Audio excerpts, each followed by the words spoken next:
It's 8:59 this morning. You're very welcome along to OTB AM, live in association with Gillette. Good mornings.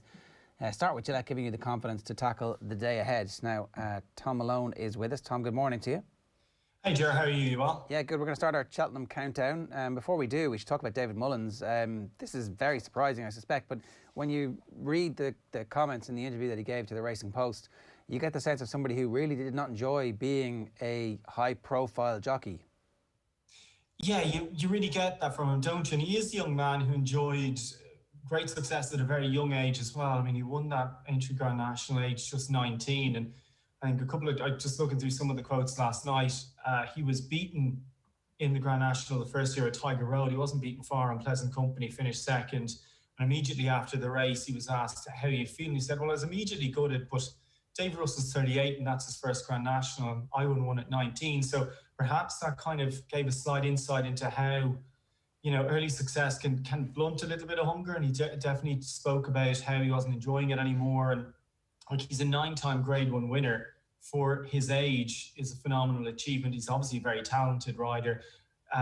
There was a time when he was doing the kind of Ruby Walsh thing where you trek over and back to the UK and ride in the big races on Saturday and have that kind of life. And, you know, that's just not a runner anymore, obviously with COVID and the like. And yeah, it just sounds like a real lack of motivation. He's been speaking for quite a long time. He said he's been thinking about it for quite a long time. He referenced the Galway Festival the year before last as not enjoying it since then. He's been trying to get out since. So I wish him all the best, but it's just incredible to think he's that level of talent. He's already had incredible success. Thinking of riding Kenboy a couple of years ago at the Dublin Racing Festival, he just picked it up early and made every yard in a top class Grade 1. So he's always had the talent, and you know, he spoke about how hard it is being a jockey, and I can't help but think how difficult it must be when you're that age and maybe you're not getting those top rides anymore, and you know, to just put your head down and grind and ride bad, like you do have to ride bad horses. That's just the kind of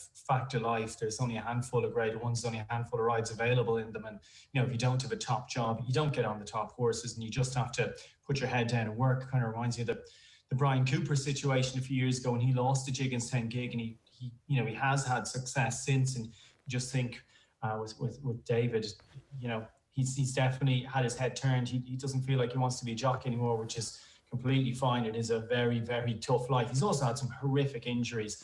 And I remember after he had his last fall, where he was airlifted from the hospital with his spinal fracture. Yeah. Coming back from that, yeah, that's definitely going to temper things. 100%. Well. So look, we'll continue to talk about that, I'm sure, on OTBSports.com. But let's talk about your new column, which is a countdown to Cheltenham over the next 8 weeks. We're starting with the Novice Chasers, I think, where Envoy LN, Shishkin, and Monkfish are the three that are heading the markets. Thom, how are you doing this? Are you looking at individual horses? Are you looking at races? What's your modus operandi for the next 8 weeks? Well, for the next couple of weeks, I figured, like, especially with horses like the Novice Chasers, they're all multiple entered. So, you know, Envoy LN, even though he's highly likely to run in the Marsh, he is entered in the Arkle and also what was formerly known as the RSA, the festival chase or whatever it's called now. But so I figured we'll take the big races on their own. So the Gold Cups, the Champion Hurdles and the like, they'll be on their own, and then the Novice Hurdles and the Novice Chasers will take as a group. So that's the way I figured it would take it. So is this too early or too late to be making anti-post bets? I personally think, particularly with the likes of Shishkin, Envoy LN and Monkfish, you have probably missed the boat a little bit. It's actually a very strange situation here, because you have last year's winner of the Supreme Novices Hurdle, Shishkin, is going for the Arkle. Last year's winner of the Ballymore Properties Novices Hurdle is going for the Marsh, and last year's winner of the Albert Bartlett Novices Hurdle going straight into Novice Chase, the old RSA, the festival chase. So that's kind of unprecedented that none of those big winners would go on and consider a hurdling career or even a couple of years over hurdles. So yeah, these three but they are potential superstars. So just trying to look through these markets and see if there are little bits and pieces elsewhere where you can, maybe find a slight value angle. But, if you haven't already done the kind of Shishkin, Monkfish, Envoy LN treble, you've probably missed the boat a little bit price-wise. But non-runner no bet has come into proceedings now, which obviously means if the horses don't run, you get your money back. And Paddy Power and Betfair have done that. The others will all follow suit.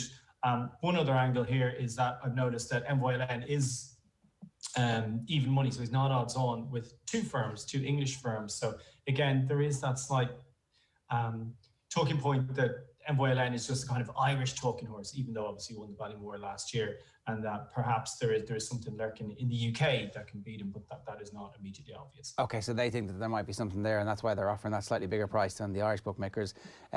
So you're parsing the rest of the field. Is it that? I suppose that's the question as well. If you're finding value now's not a bad time. If there's no run or no bet, it's safe to do so. Yeah, absolutely. And I mean, there's a couple there in the Arkle.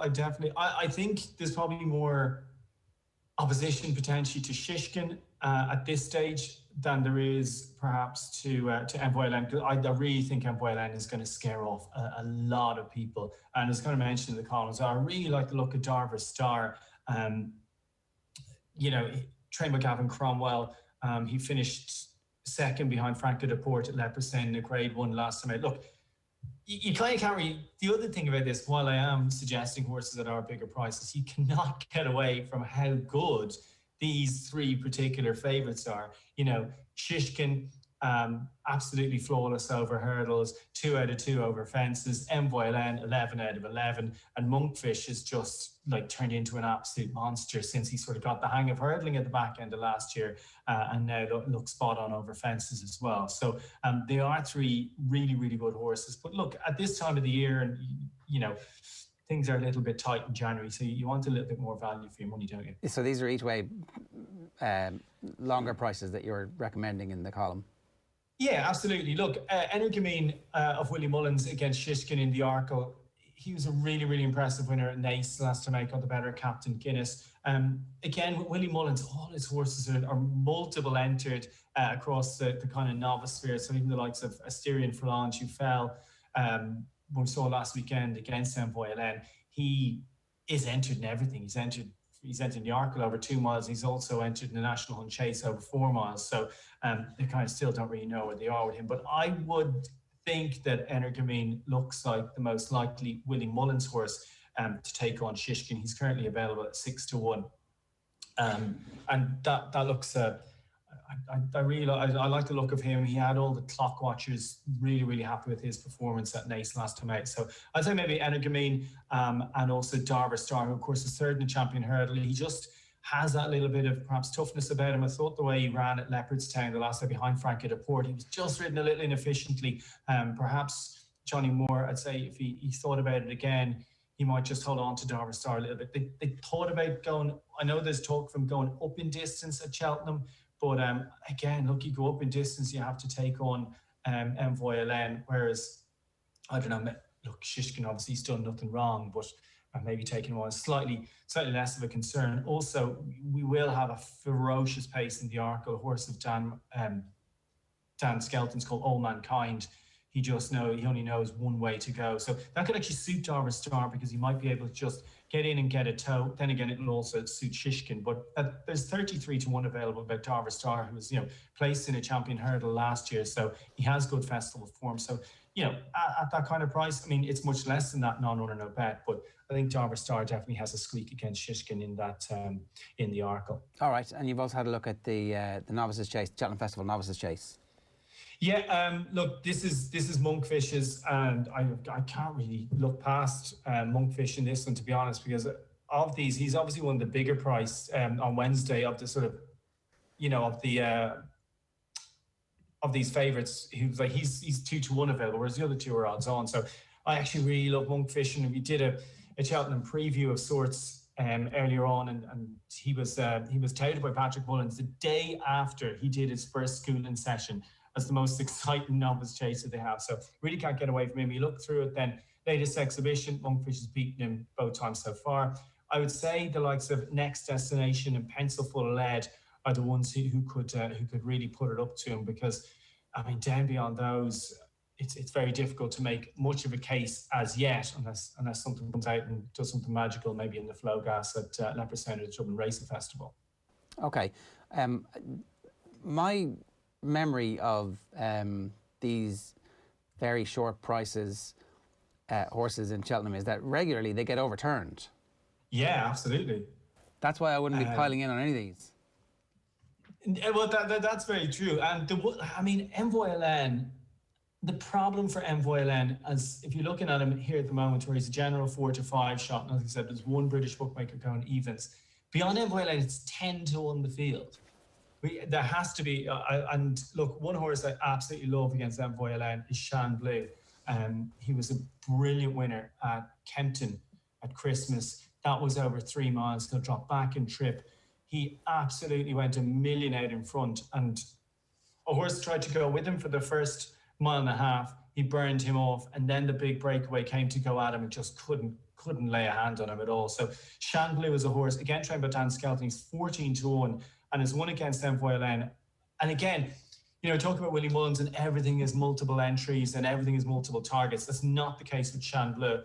And, you know, as the each way pots go against these hot pot favourites, I think Shan Bleu definitely marks as one of the better value. Again, you don't have to take down under a bet. You can get 14 to 1 just straight now. But like I said, he only has one entry, whereas all the others have multiple entries. So we know he's going for this race.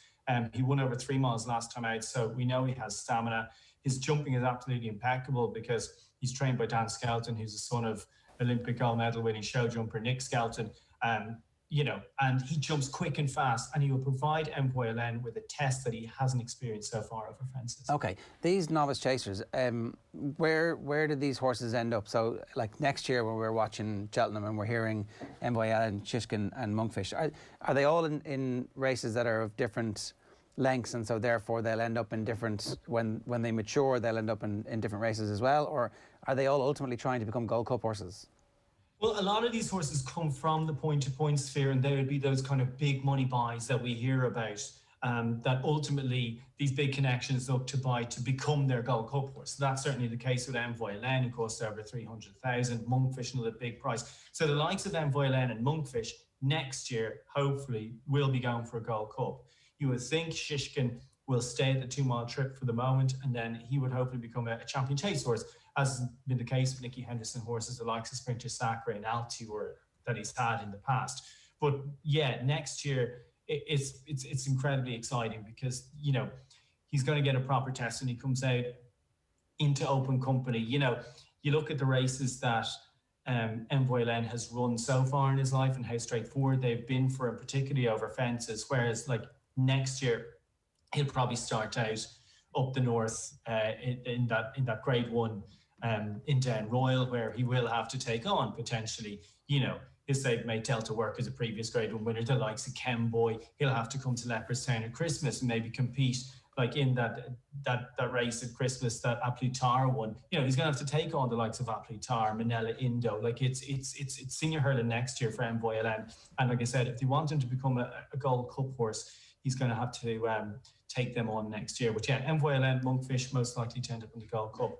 And you'd imagine Shishkin will hopefully become a champion chase horse. Okay, Thom, before we go, we should talk about the big story in racing this week, and that's the 6-month ban for Charles Burns.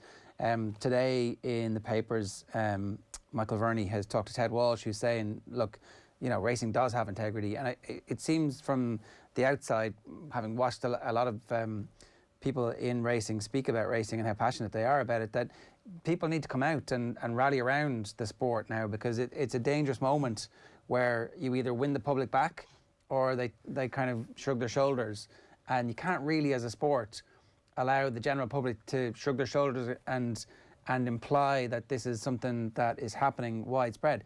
It's important that the leaders of racing stand up is my point in summary, really.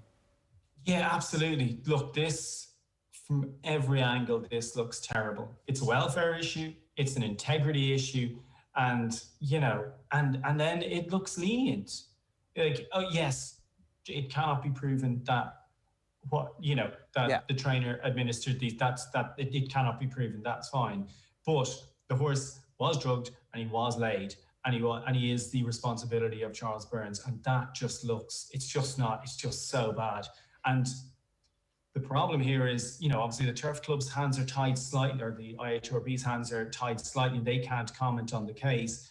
And, you know, if you saw the interview with Dennis Egan over Christmas, Hugh Cahill was excellent with him. He dragged him over the coals a little bit. But, Dennis Egan was a little backward about coming forward. We can't talk about individual cases. Now,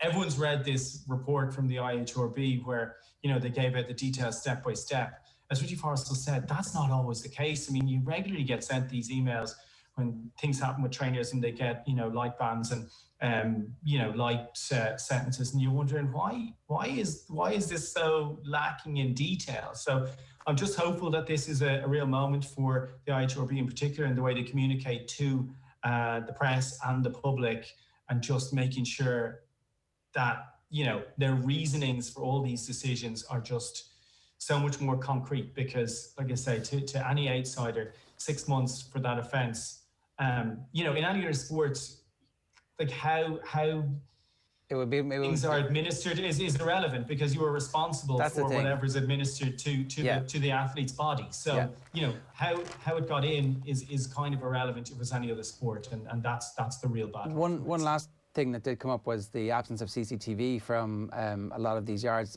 As I was making the point, technology is much cheaper these days.